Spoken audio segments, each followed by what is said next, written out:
Secrets, lies, shattered trust. The moment I introduced my husband to my parents, my father went pale and called him by a different name. It was as if time stood still, the room charged with an electric tension that I couldn't comprehend. My husband shot a glance at me, his eyes wide with a mix of shock and fear, but he quickly masked it with a nervous smile. I was too stunned to react, my mind racing to make sense of what was happening. My father stumbled backward, gripping the edge of the table for support. He muttered something under his breath, something about a past that I was clearly not a part of. That night, I confronted my husband, desperate for answers.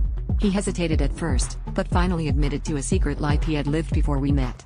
He had been involved in a tangled web of deceit, assumed identities, and dangerous liaisons that left him desperate to escape. My father's reaction was the result of a chance encounter from years ago when my husband was living under a different name, embroiled in a scandal that almost ruined him. I listened, my heart pounding as the weight of his confession sunk in. The man I thought I knew was a stranger, a phantom of his past life haunting our present. As the days passed, our relationship spiraled into chaos. Trust was shattered, and every conversation turned into a heated argument. I found myself questioning everything, wondering if the love we shared was based on lies. My husband pleaded for forgiveness, insisting that he had changed, that the person he once was no longer existed. But doubt gnawed at me, a relentless force that refused to let go. I was torn between the life I wanted and the reality that had been thrust upon me.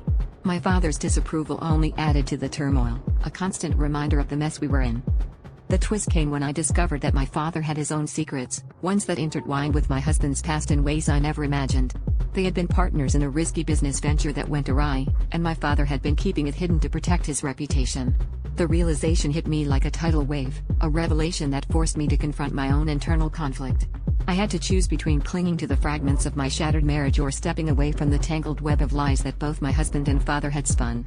In the end, it wasn't just about betrayal, it was about finding the strength to redefine who I was amidst the chaos, to carve out a path that was truly my own.